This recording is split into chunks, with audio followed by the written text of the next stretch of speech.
അപ്പോൾ ഇതുപോലെയുള്ള സിമ്പിളായിട്ടുള്ള ഒരു കോമൺ സെൻസിക്കലായിട്ട് നമ്മൾ നോക്കിയാൽ തന്നെ ഇത്തരം പ്രശ്നങ്ങളിൽ നിന്ന് നമുക്ക് രക്ഷപ്പെടാൻ സാധിക്കും. ഇത് മനസ്സിലാക്കേണ്ടത് നമ്മുടെ ഉത്തരവാദിത്വമാണ്.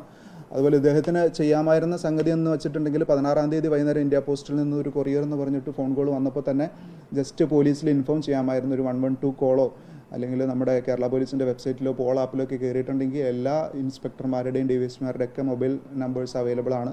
ഒരു വ്യക്തിഗതമായിട്ടൊരു ഇൻഫർമേഷൻ അല്ലെങ്കിൽ ഇത് വെരിഫിക്കേഷൻ ആവശ്യമുണ്ടെങ്കിൽ അദ്ദേഹം കോൺടാക്റ്റ് ചെയ്തിരുന്നെങ്കിൽ നമുക്ക് ഇങ്ങനെ ഒരു ഇഷ്യൂയിലേക്ക് പോകാതെ തടയാമായിരുന്നു.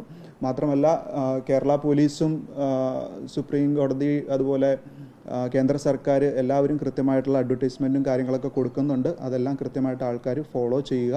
ഒരു കാരണവശാലും ഇതുപോലുള്ള തട്ടിപ്പുകളിൽ ചെന്ന് ചാടാതിരിക്കുക. എന്തെങ്കിലും സംഭവിച്ചാൽ ഉടനെ തന്നെ 1930 വിളിച്ച് കോൺടാക്റ്റ് ചെയ്തിട്ട് ഇത് ബ്ലോക്ക് ചെയ്യാനുള്ള ഏർപ്പാട് എല്ലാവരും ചെയ്യണം.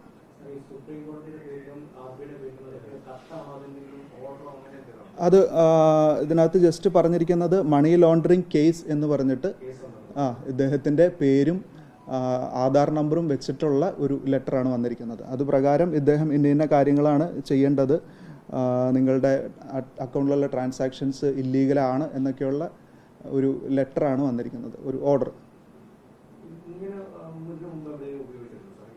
ഇതേ മോഡസ് തന്നെയാണ് എല്ലാ കേസുകളിലും. വെർച്വൽ അറസ്റ്റുകളിൽ ഇവർ ഓൺ സ്ക്രീനിൽ വന്ന് യൂണിഫോമിൽ വന്ന് ഫേക്സ്റ്റേഴ്സ് നിൽക്കുന്നതോടൊപ്പം തന്നെ ഇവർ ഇതുപോലെയുള്ള ലീഗൽ ബാക്കിംഗ് ഉണ്ട് എന്നുള്ള രീതിയിൽ ഫേക്ക് ആയിട്ടുള്ള ലെറ്റേഴ്സും ഫോർജ് ചെയ്ത ലെറ്റേഴ്സും ഇവർക്ക് അയച്ചു കൊടുത്തിട്ടാണ് ഭീഷണിപ്പെടുത്താറ്.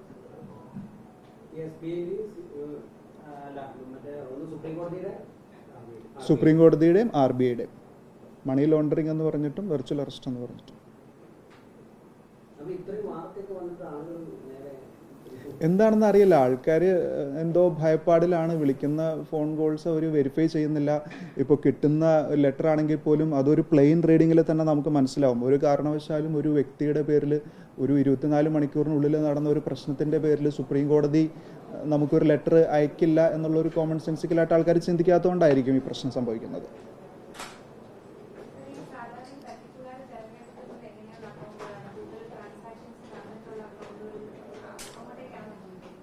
അതിനെക്കുറിച്ച് കൂടുതൽ ഇൻഫർമേഷൻ നമ്മൾ കളക്ട് ചെയ്ത് വരുന്നതേ ഉള്ളൂ. ഒരുപക്ഷെ ഈ ഓൺലൈൻ പ്ലാറ്റ്ഫോമുകളിലൂടെയൊക്കെ ഷെയർ ചെയ്യപ്പെടുന്നത് നമ്പേഴ്സും കാര്യങ്ങളൊക്കെ, ഇപ്പോൾ കൊമേഴ്സ് ആയിക്കോട്ടെ അല്ലെങ്കിൽ സോഷ്യൽ മീഡിയ ആയിക്കോട്ടെ, അതിലൊക്കെ ഷെയർ ചെയ്യുന്ന നമ്പേഴ്സ് ഡാർക്ക് വെബിലും മറ്റും അവൈലബിൾ ആയിട്ടായിരിക്കാം ഇതുപോലെ നമ്പേഴ്സ് കളക്ട് ചെയ്തിട്ട് ഇവർ വിളിക്കുന്നത്.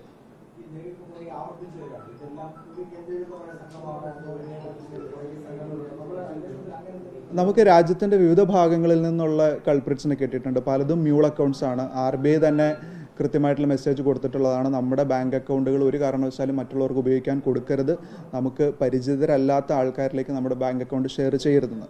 എപ്പോഴും നമ്മുടെ ചങ്ങനാശ്ശേരി പോലീസ് തന്നെ കഴിഞ്ഞ മാസം ഗാന്ധിനഗറിലും അഹമ്മദാബാദിലും പോയി അറസ്റ്റ് ചെയ്യാൻ വേണ്ടിയിട്ട് നമ്മൾ അക്യൂസ്ഡിനെ അന്വേഷിച്ച് പോയിരുന്നു. അപ്പോൾ അവിടേക്ക് ചെല്ലുമ്പോൾ നമുക്ക് മനസ്സിലാവുന്നത് ഈ ട്രാൻസാക്ട് ചെയ്യപ്പെടുന്ന എമൗണ്ട്സ് വിവിധ ലെയറുകളിലായിട്ട് പല വ്യക്തികളിലേക്കാണ് പോകുന്നത്. അതും കേവലം 10,000, 15,000 രൂപ അങ്ങനെയുള്ള ചെറിയ ചെറിയ ട്രാൻസാക്ഷൻസ് വരെ ഈ മ്യൂൾ അക്കൗണ്ട്സിലേക്ക് പോകുന്നുണ്ട്. നിലവിൽ കോട്ടയത്ത് സൈബർ പോലീസ് സ്റ്റേഷനിലെ ഇൻസ്പെക്ടറും ടീമും ജമ്മു കാശ്മീരിലുണ്ട്. അവരും ഈ പറഞ്ഞ പോലെ അക്യൂസ്ഡ് ആയിട്ടുള്ള ആൾക്കാർ തേടി പോയിട്ടുള്ളതാണ്. അപ്പോൾ പലയിടത്തും നമ്മൾ ചെന്ന് നമുക്ക് വഴിമുട്ടി നിൽക്കുന്നത് എന്താണെന്ന് വെച്ചാൽ പലതും മ്യൂൾ അക്കൗണ്ട്സ് ആയിരിക്കും, ചെറിയ എമൗണ്ട്സ് ട്രാൻസാക്ട് ചെയ്തിരിക്കുന്ന ആൾക്കാരായിരിക്കും. അതുപോലെ പല ബാങ്ക് അക്കൗണ്ടുകൾക്കും KYC ഡീറ്റെയിൽസ് അപ്ഡേറ്റഡ് ആയിട്ടുണ്ടാവില്ല.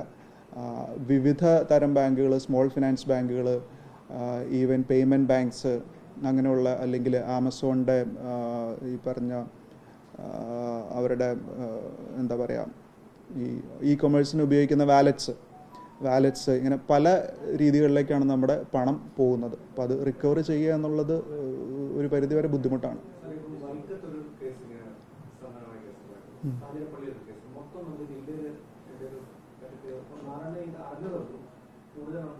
ജില്ലയിൽ നമുക്ക് 300-നടുത്ത് FIRs പെൻഡിങ് ഉണ്ട് നിലവിൽ. അതിൽ തന്നെ ഏറ്റവും കൂടിയ എമൗണ്ട് നഷ്ടപ്പെട്ടത് കാഞ്ഞിരപ്പള്ളിയിലാണ്. കാഞ്ഞിരപ്പള്ളിയിൽ ഒരു 1.86 crores നഷ്ടപ്പെട്ടിരുന്നു ഒരു വീട്ടമ്മയുടേത്. അവരും അവരുടെ ഭർത്താവ് ഹോട്ടൽ ഇൻഡസ്ട്രിയിൽ വർക്ക് ചെയ്തിരുന്ന ഒരാളായിരുന്നു. അവരുടെ ബാങ്ക് അക്കൗണ്ടിലൂടെ ഒരുപാട് ഫേക്ക് ട്രാൻസാക്ഷൻസും ലോണ്ടറിങ് നടന്നു എന്ന് പറഞ്ഞാണ് അവർ ഭീഷണിപ്പെടുത്തിയിരുന്നത്. അപ്പോൾ അതിൽ നമ്മൾ തൃശ്ശൂർ സ്വദേശിയായിട്ടുള്ള ഒരാളെ അറസ്റ്റ് ചെയ്തിരുന്നു. അപ്പോൾ അയാൾ ഈ ഒരു വലിയൊരു കണ്ണിയുടെ ഭാഗമാണെന്നുള്ള തിരിച്ചറിവ് നമുക്ക് കിട്ടി. നമ്മൾ ആദ്യം വിചാരിച്ചിരുന്നത് ഇയാളും ഒരു മ്യൂൾ അക്കൗണ്ടിൻ്റെ മാത്രം ഇടപാടായിരിക്കും ഉണ്ടായിരിക്കുള്ളൂ എന്ന് വിചാരിച്ചു. പക്ഷേ നമ്മുടെ ഈ 1.86 crore ഏകദേശം 12 lakhs ഇയാളുടെ അക്കൗണ്ടിലൂടെയാണ് പോയിരിക്കുന്നത്. ഇയാൾക്കെതിരെ തെലങ്കാന പോലീസ് അന്വേഷിച്ച് വന്നിട്ടുണ്ട്. അവരിപ്പോൾ ഫോമൽ അറസ്റ്റ് ചെയ്ത് അയാളെ കസ്റ്റഡിയിലെടുത്തിട്ടുണ്ട്.